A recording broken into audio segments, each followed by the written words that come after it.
All right, guys, welcome back to the channel.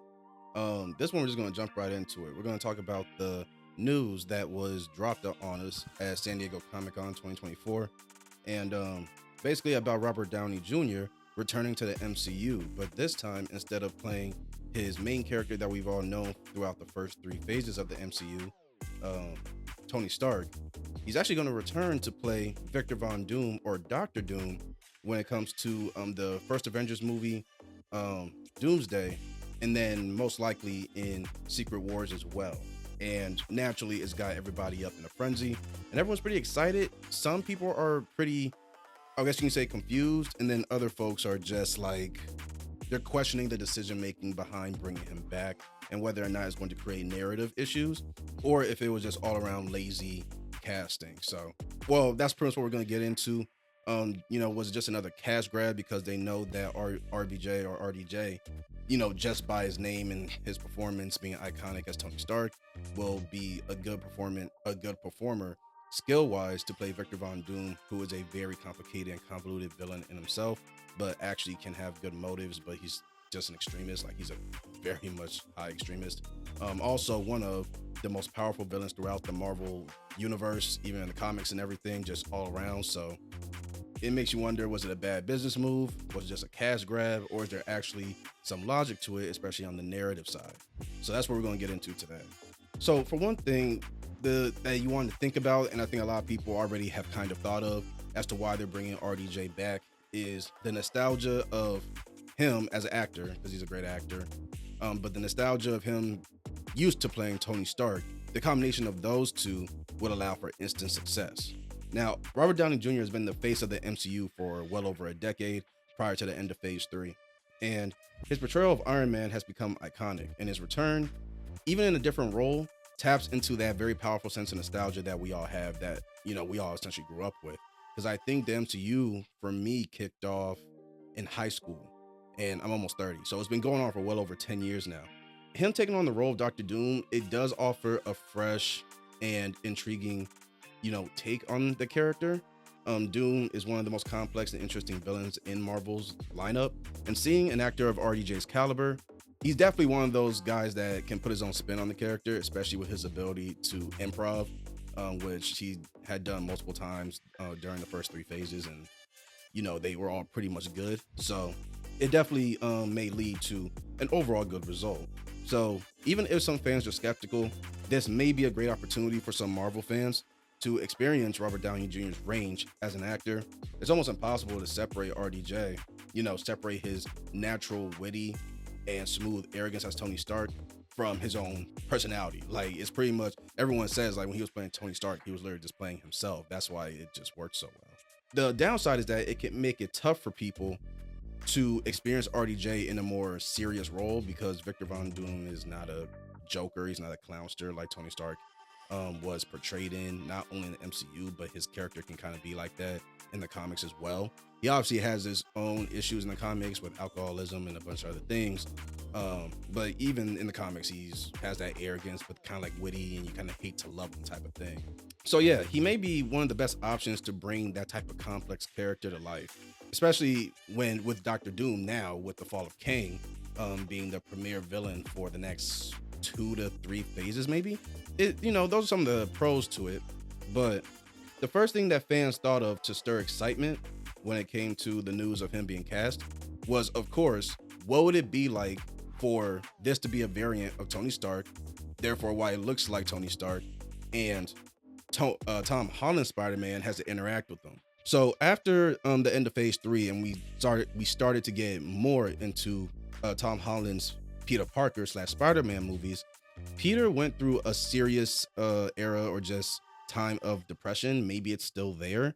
It may not be completely resolved, but not only from him losing his mentor and the closest thing to a father that he had, but also, spoilers, we found out that the first 3 Spider-Man movies that we've seen so far were Tom Holland Spider-Man's origin story. The whole thing that, Peter Parker somehow leads indirectly or is the cause of Uncle Ben's demise, and we find out the first 3 movies were just leading up to that happening. But with this being a variant of Peter Parker, this was leading up to the demise of Aunt May in this universe. And this being his origin story. So now from this point on, we might get more traditional Spider-Man stories. He also went through a time of, imposter syndrome when it came to comparing himself consistently with Tony Stark's, or rather RDJ's Tony Stark, and Peter Parker, trying to see if he can measure up to fit those shoes. Something that, as far as people are concerned, is impossible to do, because not only was Iron Man just a great hero in itself, all around, he was a public hero, which made it better. He was the first, and not necessarily in the timeline of the MCU movies, because then you might want to go back to the very first Hulk movie that everyone talks about. We haven't gotten a Hulk movie since, but more so, like, if you want to look in the continuity of the overall MCU, in terms of like the public and the stories truly connecting, then he was the first one. He's the one that kicked it off, and he's the one that was the first one to make it known who he was as that, so to say, hero, even though that wasn't necessarily his goal. So when you take all things into consideration, Peter was mentally trying to process a lot, and he wasn't necessarily, feeling like he was fit, which is actually one of the plot points for, I believe, Far Away From Home. He didn't feel fit to be Spider-Man. So, now that he's not necessarily overcome it, but he's doing better with it, or at least the last movie we saw with No Way Home, and he's obviously jumped back into being Spider-Man, a more classic Spider-Man without the tech and everything. It would be interesting, and it's a thought that everyone has, of what is it going to be like when he eventually encounters Doom, sees his mentor's face, and it might pull him back into that same space mentally and emotionally, like a tidal wave that swallows him up at sea, and he has to try to claw and climb his way out to breathe again, because it slams him all at one time. Because those feelings and emotions hit him before, of course, and it was sudden. Like the death of Tony Stark was sudden. It was something that he was able to take it step by step, and maybe when we get the next movie the start of the next trilogy, maybe that'll be something that he'll make known, that he's still processing, that Peter's still processing, but it's still a gradual process. And then now he just sees his mentor's face, and it's like swallowed up again. Everything hits him all at one time, and who knows, it might add an extra layer to his character development. That's what everyone is excited for. Personally, that's what I'm excited for, or at least curious about.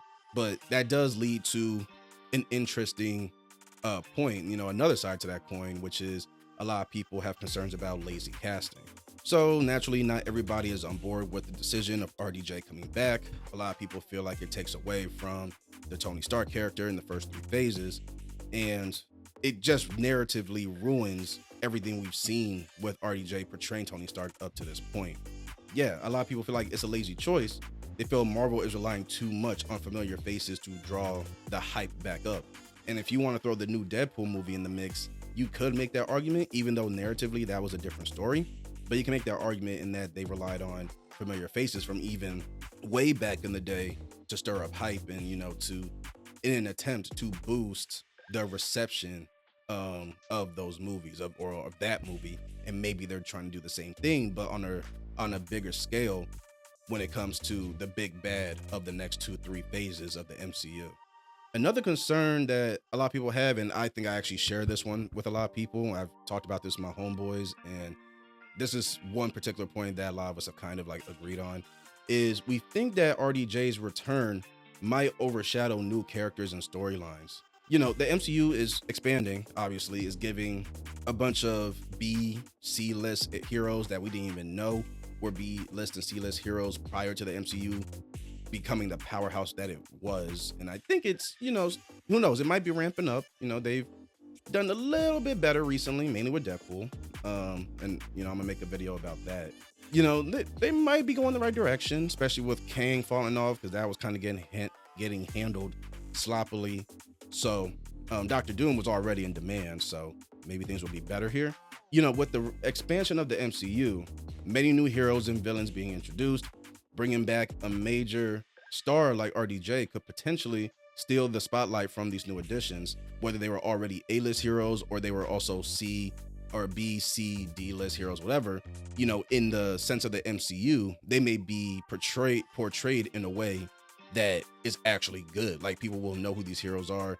Then they might be able to illustrate these characters in a way that the comics just were never able to, or a certain level of space was never created for those characters to really, be received well by audiences. For example, and I mentioned this with Deadpool, Chris Evans reprising his role as Johnny Storm wasn't as bad, because of one, it was a surprise, and two, it was very short lived. And I'll throw in a bonus one, three, it came from a different era that had nothing to do with the MCU. They played off the whole multiverse trope. So they technically didn't have to do that, but it suits, the direction that the overall MCU is going. So it's like, okay, cool. But to my knowledge at this time, he has no intentions of coming back to the MCU long term the way RDJ has committed to do so. So his presence is more enjoyable, where RDJ's presence might be a bit overbearing. Naturally, there are thoughts that this move is a cash grab because, again, especially with the decline in the quality of the MCU, which it was always kind of hit or miss, or, you could like some things more than others. In my opinion, after phase 3 in particular is when it just really took a hit. I think they started to do too much in too little time. The whole storyline with the big bad and everything was getting very inconsistent and incoherent. That's when everyone really knows, like, this is not going too well, and what are these guys doing? The accusation that this is purely a cash grab when it comes to bringing Robert Downey Jr. back is just that because he's part of it, no matter what the potential quality of the next couple of Avengers movies may be, if RDJ's in it, if his performance is still great, then it'll still be a shining light in, this potential just darkness of the Avengers movies coming up if everyone else's performances aren't great, if the writing is not great, and if the overall storyline as it relates to the overall just like the next few phases building up to the ultimate fight isn't great. RDJ may be their saving grace, and that might be the thing that led them to the decision making to bring him back. With that said, it's undeniable that his return is going to generate a lot of buzz. It already has. It's stirring a lot of people up. Some people are excited. Again, some people are like, I don't know. It raises questions about the creative integrity of the decision that Marvel's massive decline in quality since the end of the Infinity Stone saga. The bigger picture, ultimately, the success of these movies, with RDJ being part of them, will depend on how well Marvel balances nostalgia with innovation. If RDJ's Doctor Doom can bring something new and exciting to the table, then while also paying homage to, his former character somehow, maybe playing both at some point in a different movie, I seriously doubt they'll push it to, like a variant Iron Man and Doctor Doom clash. I don't think that would happen. I don't see why they would do that, but I seriously doubt it. I'm more interested in the Tom Holland Spider-Man and Doctor Doom conversation. But, if he can do that, if he can pay homage to his old character somehow, if they choose to do that, while also, allowing RDJ to truly portray Victor Von Doom as we know him, which is, he's not a jokester, he's serious, he's dark, he's brooding, arrogant, as arrogant as Tony, but in a much meaner fashion. Like, there's no humor behind it at all. There's nothing lovable necessarily about it. Then, it could be a win-win situation financially, as well as the performance and turnout of the movies. It's also crucial that RDJ's return fits seamlessly into the broader narrative of the MCU. So if his portrayal of Doctor Doom feels forced or out of place, it could undermine the story of Marvel. If it's done right, it could enhance the overall cohesion and continuity of the MCU as a whole, especially when you have, it's in the multiverse saga. Well, now we're in the mutant saga, but they're still going to play off of the multiverse, hence Secret Wars. You can't have Secret Wars and not, have like different planets or different universes slam into each other. That's its whole thing. So it seems like, even though we're now in the mutant saga, to me, it seems like there's going to be some overlap between the two. I'm still trying to figure that out, honestly. So if you have any thoughts about that, or maybe something I don't, feel free to let me know in the comments below. What do you guys think? Was Marvel bringing RDJ back as Doctor Doom, a bad business move? Are they being lazy with the casting because it'll be an easy cash grab? Let me know your thoughts and opinions in the comment section below. Also shoot me if you have any suggestions, any other angles to think about it. anything like that, share that stuff with me, and I'll see you guys in the next one. Later.